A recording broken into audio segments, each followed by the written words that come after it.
সন্ধে ৭টা বাংলাদেশ বেতার খুলনা। খবর পড়ছি মোহাম্মদ তরিকুল ইসলাম। জাতীয় সংসদে ২০২৬-২৭ অর্থবছরের জন্য ৯,৩৮,০০০ কোটি টাকার জাতীয় বাজেট ঘোষণা করা হয়েছে। অর্থমন্ত্রী আমির খসরু মাহমুদ চৌধুরী জাতীয় সংসদে আজ বাজেট পেশ করেন। এটি তার প্রথম বাজেট। এটি দেশের ৫৫তম বাজেট এবং প্রধানমন্ত্রী তারেক রহমানের নেতৃত্বাধীন বর্তমান সরকারের প্রথম জাতীয় বাজেট। এবারের বাজেটের প্রতিপাদ্য অর্থনৈতিক গণতান্ত্রিকরণ ও বিকেন্দ্রীকরণ, $1 ট্রিলিয়ন অর্থনীতির পথে বাংলাদেশ। বাজেটে মোট রাজস্ব আয় ধরা হয়েছে ৬,৯৫,০০০ কোটি। এর মধ্যে জাতীয় রাজস্ব বোর্ড সূত্রে আয় ধরা হয়েছে ৬,০০,০০০ কোটি টাকা এবং অন্যান্য খাত থেকে আয় ধরা হয়েছে ৯১,০০০ কোটি টাকা। প্রস্তাবিত বাজেটে বার্ষিক উন্নয়ন কর্মসূচি এডিবিতে ব্যয় ধরা হয়েছে ৩,০০,০০০ কোটি টাকা। জিডিপির প্রবৃদ্ধির হার নির্ধারণ করা হয়েছে ৬.৫% এবং মূল্যস্ফীতি ৭.৫% নামিয়ে আনার লক্ষ্য নির্ধারণ করা হয়েছে। প্রস্তাবিত বাজেটে ব্যক্তি পর্যায়ে করমুক্ত আয়সীমা ৩,৭৫,০০০ টাকা নির্ধারণ করা হয়েছে। ৩,৭৫,০০০ টাকা নির্ধারণ করা হয়েছে এবং নারী ও প্রবীণ করদাতাদের জন্য করমুক্ত আয়সীমা ৪,২৫,০০০ টাকা নির্ধারণ করা হয়েছে। সরকারি কর্মচারীদের জন্য নতুন বেতন কাঠামো আগামী ১ জুলাই ২০২৬ থেকে ধাপে ধাপে বাস্তবায়ন করা হবে বলে জানিয়েছেন অর্থমন্ত্রী আমির খসরু মাহমুদ চৌধুরী। তিনি আজ জাতীয় সংসদে ২০২৬-২৭ অর্থবছরের বাজেট বক্তৃতায় এ তথ্য জানান। অর্থমন্ত্রী বলেন, সরকারি কর্মচারীরা বিগত প্রায় ১১ বছর ধরে একই কাঠামোতে বেতন ভাতা পাচ্ছেন।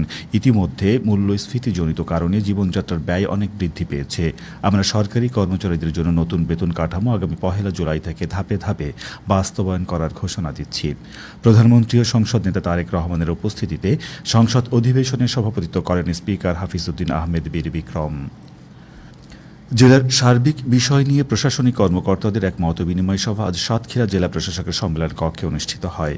খুলনা বিভাগীয় কমিশনার মোহাম্মদ আবদুল্লাহ হারুন এতে প্রধান অতিথি ছিলেন।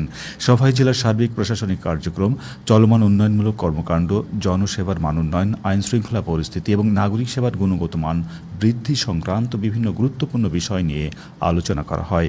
জেলা প্রশাসকের সভাপতিত্বে পুলিশ সুপার, জেলার বিভিন্ন সরকারি দপ্তরের কর্মকর্তা, জনপ্রতিনিধি এবং গণ্যমান্য ব্যক্তিবর্গ এ সময় উপস্থিত ছিলেন। এর আগে বিভাগীয় commissioner Satkhira collectorate school and college পরিদর্শন করেন। পরে তিনি মজুমদার খাল খনন পরিদর্শন ও ডিসি ইকো পার্ক আধুনিকায়ন কার্যক্রমের উদ্বোধন করেন। জেলা আইসিটি কমিটির এক সভা চুয়াডাঙ্গা জেলা প্রশাসকের সম্মেলন কক্ষে অনুষ্ঠিত হয়। সভায় জেলার তথ্য ও যোগাযোগ প্রযুক্তি আইসিটি খাতের বিভিন্ন কার্যক্রমের অগ্রগতি, ডিজিটাল সেবার সম্প্রসারণ, সরকারি দপ্তর সমূহে তথ্য প্রযুক্তির ব্যবহার বৃদ্ধি এবং চলমান উন্নয়নমূলক কার্যক্রম নিয়ে আলোচনা করা হয়। পাশাপাশি আইসিটি খাতের উন্নয়নে বিভিন্ন দিক নির্দেশনামূলক সিদ্ধান্ত গ্রহণ করা হয়। এছাড়া সভায় ডিজিটাল বাংলাদেশ বিনির্মাণে তথ্য প্রযুক্তির কার্যকর ব্যবহার নিশ্চিত করার উপর গুরুত্ব আরোপ করা হয়। জেলা প্রশাসকের সভাপতিত্বে বিভিন্ন সরকারি দপ্তরের কর্মকর্তারা এ সময় উপস্থিত ছিলেন।